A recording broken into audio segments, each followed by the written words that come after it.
பவுல் திருச்சபைக்கு ஒரு நல்ல ஆவிக்குரிய தகப்பன் என்கிறதை தெளிவுபடுத்துகிறார். இன்னைக்கு நம்முடைய தேசத்தில் நிறைய தீர்க்கர்களை பார்க்க முடியும், நிறைய மெய்ப்பர்களை பார்க்க முடியும், நிறைய சுவிசேஷங்களை பார்க்க முடியும். சுவிசேஷத்துக்கு கொஞ்சம் கூட பஞ்சமே கிடையாது. எல்லாம் சுவிசேஷ ஊழியம் தான் பார்த்துக்கோங்க.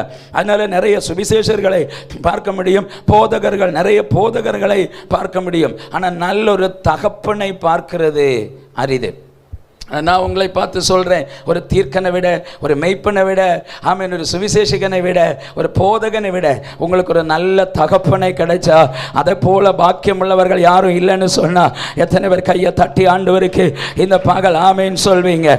தகப்பனுடைய உள்ளம் படைத்த ஊழியர்களை கிடைக்கிறதும், தகப்பனுடைய உள்ளம் படைத்தவர்களை ஆமேன் பெற்றுக்கொள்றதும் இன்னைக்குள்ள நாட்களில் ரொம்ப அரிதான ஆமேன் காரியங்கள். ஆனால் தகப்பன் தன் பிள்ளைக்கு மேலே அக்கறை உள்ளவனாயிருப்பான். தகப்பன் தன் பிள்ளையை நேசிக்கிறவனாயிருப்பான். தகப்பன் கடிந்து கொள்ளுகிறவனாயிருப்பான். தகப்பன் எப்பொழுதும் உபதேசம் பண்ணுகிறவனாயிருப்பான். ஒரு நல்ல ஆவிக்குரிய தகப்பன் இருந்தா அவங்களுக்குள்ள கடிந்து கொள்ளுதல் இருக்கும். நல்ல ஒரு ஆவிக்குரிய தகப்பன் இருந்தா அவங்களுக்குள்ள உபதேசம் இருக்கும். நல்ல ஒரு ஆவிக்குரிய தகப்பன் இருந்தா அவங்களுக்குள்ள அன்பும் இருக்கும், அரவணைப்பும் இருக்கும். அவர் கடிந்து கொள்வார், ஆமென். அவர் உபதேசம் பண்ணுவார். அதற்கப்புறம் நம்மை சேர்த்தணைத்து நேசிக்கவும் செய்வார். அதுதான் நல்ல தகப்பனுடைய இருதயம். நான் இன்னைக்கு காலையில் ஊழியர்களை என்கரேஜ் பண்றேன். உங்களுடைய ஆவிக்குரிய பிள்ளைகளுக்கு நீங்க ஒரு பாஸ்டரா இருக்காதீங்க, நீங்க ஒரு ஆவிக்குரிய தகப்பனா இருங்க.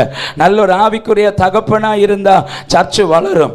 ஆவிக்குரிய தகப்பனா இருந்தா சபை சீரழிக்கப்படாது. ஆவிக்குரிய தகப்பனா இருந்தா நிறைய ஆவிக்குரியவர்கள் உங்களுக்குள்ள இருந்து எழும்பவும் செய்வார்கள். ஒரு ஆவிக்குரிய பிள்ளையை பெற்றெடுக்கிறது தகப்பனுடைய இருதயம் படைத்தவனுக்கு மட்டும்தான் முடியுமே தவிர அல்லாதவனுக்கு ஒரு ஆவிக்குரிய பிள்ளையை பெற்றெடுக்க முடியாது. ஆவிக்குரிய பிள்ளைகளை பெற்றெடுக்கிற நல்ல தகப்பன்மார்களுக்காய் நான் ஆண்டவரை துதிக்கிறேன். நம்முடைய தமிழகத்தில் நிறைய ஆவிக்குரிய தகப்பன்மார்களை கடந்த சீசனில் நம்ம இழந்துட்டோம். இழந்ததுக்கு பிரதானமான காரணம் என்ன? தகப்பன்மார்களை நிந்திக்கிறதும், உபத்திரப்படுத்துகிறதும், அவமானப்படுத்துகிறதும், இழிவா எண்ணுகிறதும், கனம் பண்ணாததும் நிறைய பேருக்கு ஆயுசை குறைச்சிட்டேன். ஆனால் நல்ல ஆவிக்குரிய தகப்பனை கிடைத்தா அதை போல ஆசீர்வாதம் வேற ஒண்ணுமே இல்லை. ஒரு ஆமேன்னு சொல்லுங்க பார்க்கலாம்.